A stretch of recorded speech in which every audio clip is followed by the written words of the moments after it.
those of you who are speaking within the House here. Unless we are specific to an individual in government, there is no reason to worry. Continue, Honorable Zambia.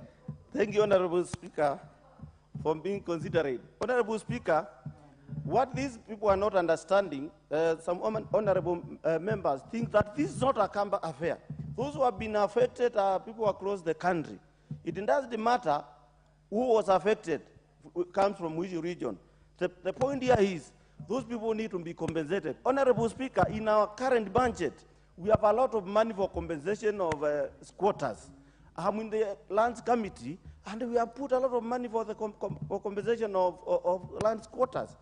What I'm trying to say is that the government should have first consulted. They could have given time and negotiate with these people. These are Kenyans. These are not foreigners. Even if they are foreigners, they need to be given time and to be heard. Honorable Speaker, it is the time this House we stand with our people, with our Kenyan people. Actually, Honorable Speaker, the cost of living is very high. The cost of living is unbearable. And you tell me, you at this time of economic times, you can move and demolish houses for Kenyans. Let us be sensitive as a government. This is a matter which needs a lot of urgency. And as this House, we need to stand with our people. And lastly, Honorable Speaker, the issue of land is a bit sensitive. And I wonder, what is the cost of producing title deeds? Why don't people of Kenyans own title deeds of the land they occupy?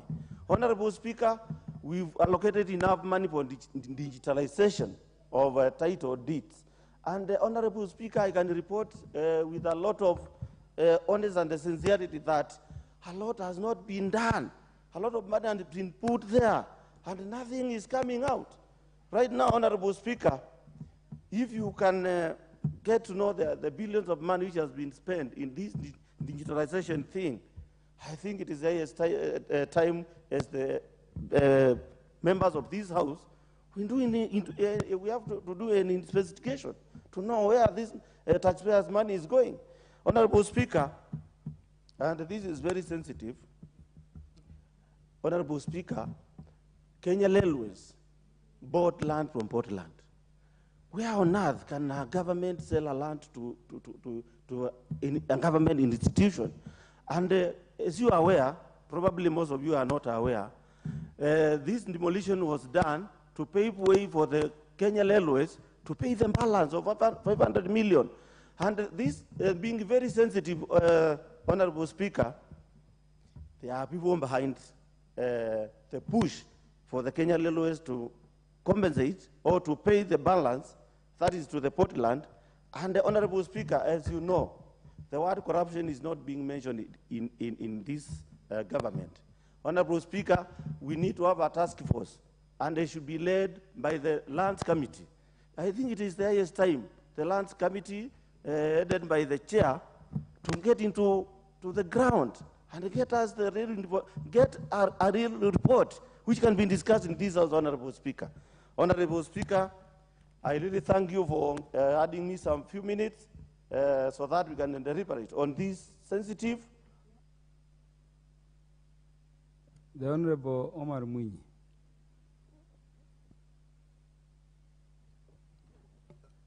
Thank you, Mr. Chairman, for giving me time to weigh in on this sensitive matter. Mr. Speaker, I want to support this motion, first of all, by showing my solidarity with the people of Mavoko. I also want to support this motion by condemning the act that was done by the government. We are not talking about Kenya Kwanza government here, we are talking about the Kenya government. The action that the government has taken is actually barbaric, and it is no different from what the Israel government is doing to the Palestinians. I'm also joining my other colleagues in condemning the trivialization of this matter by any MP, because we as MPs, Mr. Speaker, we are actually national leaders. We do not belong to this wing or the other wing. We are all national leaders. When it comes to such matters, Mr. Speaker, we are supposed to forget our parties and speak and stand to the occasion, to be counted that you are actually a national leader standing on the ideals of this country. Mr. Speaker, I also support this motion on condemning anybody who wants to settle a political score by harming innocent Kenyans. Mr. Speaker, the onus of settling people is actually on the government. Our successive governments have failed, Mr. Speaker, to arrange on how the people are going to be settled. And that is why, Mr. Speaker, you find when people see a piece of land lying idle anywhere, they start building. Wazee Nyumba Kumi, are actually elected. There was Mta, the assistant chief. Then, of course, the DC is also aware because he also takes part of the money when people are coming there. And then later on, you find the DCCs and the government leaders coming with bulldozers to bring down these shelters. This is very unfortunate, Mr. Speaker, and it should actually come to an end. Mr. Speaker, we have seen successive governments ignoring reports that are actually given about land grabbing, about malpractices, and nothing has actually been done about it, Mr. Speaker. There is no action. There is nobody who has been taken to court, nobody who has been jailed, Mr. Speaker. So it means all our governments have been supporting these malpractices. Mr. Speaker, we've been hearing about digitization of the land registry since 1980s. To date, Mr. Speaker, we still want to collect cash money because we want to steal the money. We are not interested in digitizing because we still want to do malpractice in land matters, Mr. Speaker. So if the government is the culprit, how then do you go and demolish people's homes? I call them homes, I don't call them houses, Mr. Speaker. Then you only do it after declaring it in a public rally that they are going to be demolished tomorrow, and then it happens. This is very unfortunate. Such things need a discussion, Mr. Speaker. A discussion where we ask ourselves, in this situation, what is the best way? And I believe, Mr. Speaker, the government has funds to compensate the owner. They would have done that to make sure at least these people's homes are saved. Mr. Speaker, we shall ask one question. Was the action taken by the government the best action at the time?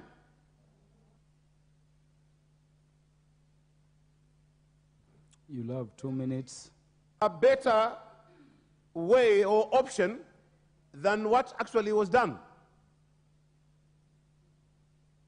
Was the action taken by the government a way of perhaps a vendetta? And if so, to who? Who was that vendetta directed to? And as it has been alluded here, Mr. Speaker, the people who are living there are Kenyans. Kenyans of all shades. So if it was vendetta, then vendetta against Kenyans? That is very unfortunate, Mr. Speaker. Mr. Speaker, I want to propose that we do not have just the land committee, but we have a select committee to look into this matter. Mr. Speaker, remember there is somebody called Baraza. a notorious auctioneer who goes and takes, contraband and I would say, illegal court orders to demolish people's homes, like the ones which happened in Westlands. He also did the same in Changamwe, in Dungaunuse. And he is just left to go scot-free, Mr. Speaker. If such things can happen, and we just look at it as if nothing has happened, Mr. Speaker, then we are not a republic. We are a banana republic.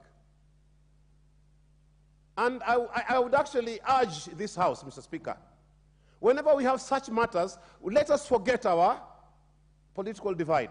Let us be all Kenyans. Let us debate as Kenyans with this nation at heart. Because if the people of Mavoko are actually hurt, we should also feel that pain. We actually feel the pain of the people of Gaza, the way they have actually been affected. How about these people here of Mavoko? Supposing there are people coming from your area, would you feel actually happy? And I'm giving you an example, Mr. Speaker. There is an MP in Samburu who was blaming the government, and he belongs to this government because his people have been affected security-wise. So this is actually what we should all be feeling, Mr. Speaker. For that matter, the compensation matter should actually be a point that select committee should be recommending. And without much ado, Mr. Speaker, I support the motion that was brought about by Honorable Mbui, and he did not do so because he is somebody coming from that area, but he is a human being with a heart. And any human being with a heart has a feeling, and this feeling will be expressed in the manner that Mr. Mbui, Honorable Mbui, and others did. With those many remarks, Mr. Speaker, thank you for giving me this opportunity, and I beg to support. Thank you very much. Honorable Irene Mayaka. Thank you, Honorable Speaker, for giving me this opportunity to also support this motion. And Honorable Speaker, I just want to thank our very able Deputy Minority Leader for bringing this motion, because this has been an issue that has been very sensitive, very emotive to a lot of people. And Honorable Speaker, I just want to say from the onset, we live in very interesting times in this country. We have a government that even promises El Nino and doesn't deliver. We have a government that is not thinking about its people. Honorable Irene Mayaka, when did any government start delivering rains? Honorable Speaker, the government gave us a lot of preparedness. They promised boats in Nairobi and everywhere else saying El Nino is coming. And then the other day, they told us there's no El Nino. So, Honorable Speaker, that is lack of delivery of something that they've already promised. But Honorable Speaker, I digress. And let me just say this very clearly, Honorable Speaker, that the people in Mavoko, legal due process was not even followed. Because by the time you want to displace people from where they live, you first ensure that you are actually relocating them and compensating them. Because now we have a humanitarian crisis with us. We have children who have been displaced. We have seen children crying on social media. We have candidates for Class 8 and Form 4 who suddenly are living in makeshift houses. Honorable Speaker, Athi River is an area that, first of all, does not have a lot of tree coverage. So you can imagine at night the kind of cold that those children feel. And Honorable Speaker, I just want us to look into our conscience as leaders. Because when we sit here and allow that someone can make declarations in a public rally and say that they're going to do destruction, and they actually do it. Honorable Speaker, it is no surprise that the other day on Sunday, when the Right Honorable Prime Minister Raila Amolo Odinga and His Excellency Kalonzo Musyoka were just passing through Kitengela, and they were actually stopped by people, by force. They had no plans of stopping, but Kenyans stopped them because they were crying out. Because they're feeling like should they have had the leadership of these two gentlemen, together with Honorable Martha Karua, we will probably not have been in this situation. Because, Honorable Speaker, we must have leaders who are compassionate. And Honorable Speaker, I just want to say, especially to the honorable members who are shouting that it will never happen, that you don't know about tomorrow. The government can eat its own children. It can eat you as well. So you'd better not make declarations that you cannot justify, because nobody knows about tomorrow. Honorable Speaker, secondly, I just want to talk about the issue of urban planning. Before we go ahead and do what was done the other day, you ought to start thinking about urban planning. Honorable Speaker, back in 1963, Kenya and Singapore were at par. Right now, Singapore is so many years ahead of us because we've had the wrong leadership, because we've had leaders who are not thinking about tomorrow, because we've had leaders who are not thinking about what do we need to do to ensure that, number one, besides everything else, the basic needs of our people are guaranteed.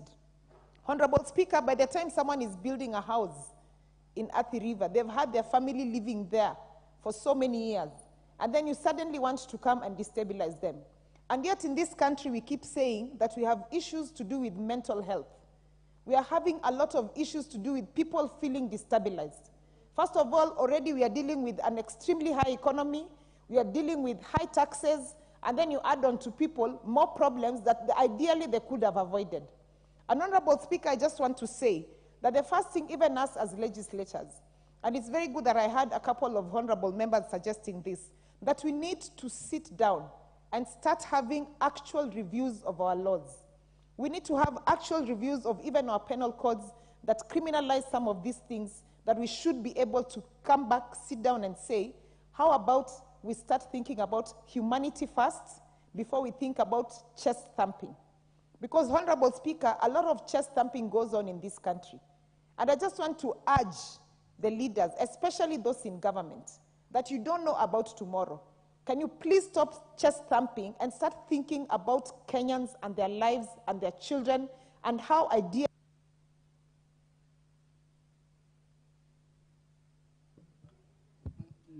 You'll have 1 minute only. Thank you, Honorable Speaker. As I was saying, Honorable Speaker, I want people to start looking back into their conscience, for the government to look back into its conscience, because 5 years from now, Kenyans are going to ask you questions. When I had a home, you came and destroyed it. Why would you want me to give you a vote again? And Honorable Speaker, having said that, I just want to say once again that I support this motion and that this conversation should actually not end here. We should have in place longevity measures, regulations, and laws that are sustainable and that can help our people in the long run, so that we don't have a repeat of this action and that we can eventually stop having knee-jerk reactions to some of these issues. I submit. Honorable Member, there is no further interest in this motion. Let us thank the Speaker for according it time and for restoring it. Let me thank each of you who have stayed up to this late. I know your other obligations at home, particularly those in leadership, the Honorable Dr. Naomi Wako, Canon, the Honorable Robert Mbui, the Honorable Mark Mwenje, and of course, each of you have stayed this late. Let me also appreciate the members, including those who have left, for ensuring that in as much as we talk politics on a matter as serious as this, we also come up with some solutions. So I was very pleased to hear the need for digitization so that we cannot have multiple titles, and so that even online you can check and see whether land is available. The need to, of course, ensure our government agencies always act right, and the need in any event to stop land grab always. So thank you very much. Order, honorable members. Honorable members, the time being 9:00 p.m., this House stands adjourned until tomorrow, Thursday, 26th day of October 2023 at 2:30 p.m.